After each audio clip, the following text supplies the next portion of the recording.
এই মুহূৰ্তত মই উপস্থিত আছো বঙাইগাঁও জিলাৰ ভৈৰৱ চুৰাৰ যি সংৰক্ষিত বনাঞ্চল আছে বনাঞ্চলত উপস্থিত আছো আৰু ইয়াত দেখিবলৈ পোৱা গৈছে আচলতে বঙাইগাঁও জিলাৰ যি অভয়পুৰী মণ্ডলৰ বন বিষয়াগৰাকী আছে তেওঁলোকে আচলতে যিসকল বসতি স্থাপন কৰি আছিল বেদখলকাৰী ভূমি তেওঁলোকক আচলতে এসপ্তাহৰ মৌখিক সময়ভাৱে বান্ধি দিয়াৰ দেখা পৰিলক্ষিত হৈছে। মই সতীৰ্থক দেখাবলৈ অনুৰোধ জনাইছো। আচলতে দেখিবলৈ পোৱা গৈছে অভয়পুৰী বন বিভাগৰ মণ্ডলৰ বিষয়া আচলতে এনেদৰে আচলতে সকীয়াই থকা দেখিবলৈ পোৱা গৈছে। ভৈৰৱ চুৰাত যি আচলতে ৩,৬০০ যি ৯ বিঘা ভূমি আচলতে বেদখল কৰি তেওঁলোকে বসতি স্থাপন কৰি আছিল আৰু তাক আজি আচলতে বন বিষয়া উপস্থিত হৈ তেওঁলোকক নিৰ্দেশ প্ৰদান কৰিছে যে যিসকল বেদখলকাৰীয়ে ঘৰ বান্ধি আছিল তেওঁলোকক আচলতে ইয়াৰ পৰা ঘৰ পৰিত্ৰাণ কৰি ঘৰ ভাঙি ইয়াৰ পৰা আঁতৰি যাব দেখা পৰিলক্ষিত হৈছে।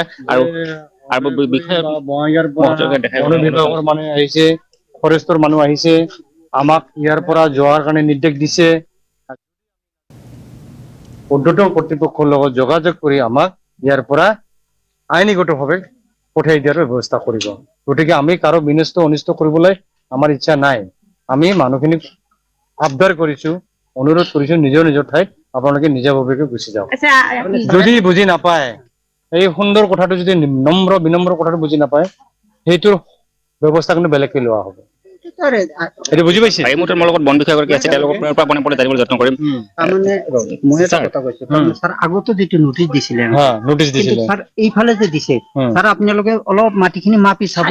বহুত মানুহে এৰি দি কিনে আমাক ভাঙিছে, কিন্তু বহুত সেইটো বিচাৰ আমি আমাৰ বিভাগ আছে নহয়, নিজ বিচাৰটো কৰি আমি নাথাকো ইয়াত, আমিও গুচি যাম। আমাৰ ৰিজাৰ্ভ ফৰেষ্ট এৰিয়া হয় নে নহয়, বা মেডি পাৰ্টি হয় নে নহয়, সেইটোৰ বিভাগ আছে, বিচাৰ কৰিব। আমি মেডি পাৰ্টিৰ মাটি আমি যাবলৈ কোৱা নাই। আমাৰ যিখিনি সংৰক্ষিত বনাঞ্চলত যিখিনি মানুহ বসবাস কৰি আছে, বেদখল কৰি আছে বেআইনীভাৱে, সেই মানুহখিনিক ইয়াৰ পৰা যোৱাৰ কাৰণে অনুৰোধ জনাইছো। যদি নাযায় তাক আমি আইনীগত ব্যৱস্থা লোৱাৰ এটা সিদ্ধান্ত লৈছো। কথা বুজি পাইছে? যিখিনি সংৰক্ষিত বনাঞ্চলত ৰিজাৰ্ভ ফৰেষ্ট এৰিয়াত যিখিনি মানুহ বসবাস কৰি আছে বেআইনীভাৱে, যিটো নেকি আমি বেআইনী অবৈধ বুলি ক'ম, সেই মানুহখিনিক আমি অনুৰোধ কৰিছো। আপোনাৰ যদি মাটি কালি যদি মেডি পাট্টা হয়, আমি আপোনাক কোৱা নাই, কিন্তু এইটো মেডি পাট্টা হ'বই নোৱাৰে। নাই আমাৰ নাই, নাই।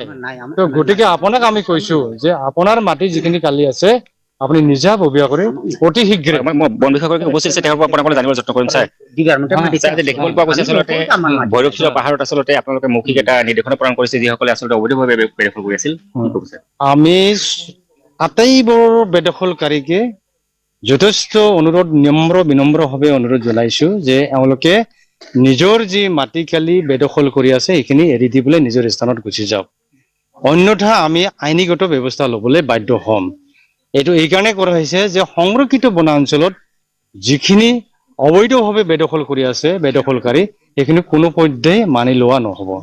সেইটো কাৰণে আমি ইয়াত নহয়, ভৈৰৱহিল নহয়, প্ৰত্যেকটো এৰিয়াতে প্ৰত্যেকটো ঠাইতে আমি গৈছো, আটাইকে আমি অনুৰোধ আপত্তি কৰিছো, আৰু তাৰ ফলস্বৰূপ হিচাপে আমি কিছু দেখাও পাইছো, নিজাববীয়াকৈ গৈও আছে। আপুনি উপস্থিত আছে কিমান দিন সময় বান্ধি দিছে মোক?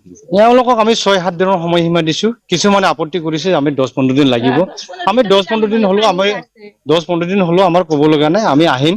যদি নিজাববীয়াকৈ যায় তেতিয়াহ'লে আমাৰ একো ক'ব লগা নাই তাত, কিন্তু আমি যিমান সোনকালে যাব পাৰে সেইটোৰ অনুৰোধ বা আপত্তি কৰিছো। ভৈৰৱ চুৰা পাহাৰত ছাৰ কিমান মাটি কালি আছে? 3,605 হেক্টৰ মান আছে, আৰু ইয়াৰে 18ৰ পৰা 20 হেক্টৰ মান বেদখল হৈ আছে বিভিন্ন ঠাইত, খালি ইয়াত নহয়, ইয়াত এটা অংশহে, আৰু বেলেগ বেলেগ ঠাইতো আছে। সেইখিনিতো আমি যাই আছো। আটাইবোৰ মানুহকে বেদখল যিখিনি বেআইনীভাৱে আছে আমি গোটেইকে আপত্তি কৰিছো আৰু অনুৰোধ কৰিছো যাবলৈ কাৰণে।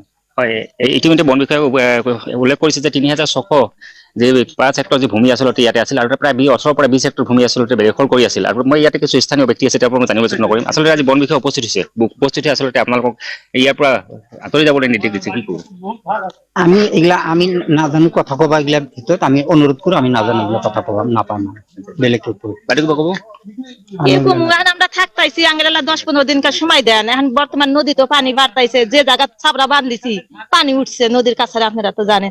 তাহলে 10-15 দিন সময় দিলি পানিটা কমলে হলে জানবো আমরা যাওয়ার পারবো, কিন্তু পানি থাকলে ফের এই কষ্ট থেকে যা আবার পানির মধ্যে কোনে ঘর বাঁধ দিব, বাচ্চা কাচ্চা নিয়ে কষ্ট করে কিবা করে থাকবো আমরা।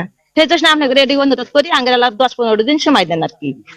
হয়, আৰু এনেদৰে আচলতে বন বিষয়া উপস্থিত হৈ আজি এসপ্তাহৰ যি মৌখিক সময়সীমা বান্ধি দিছে এই ভৈৰৱ চুৰা সংৰক্ষিত বনাঞ্চলত আচলতে, আৰু যিসকল বেদখল কৰি ঘৰ বাৰী সাজি ইয়াতে বসতি স্থাপন কৰি আছিল তেওঁলোকক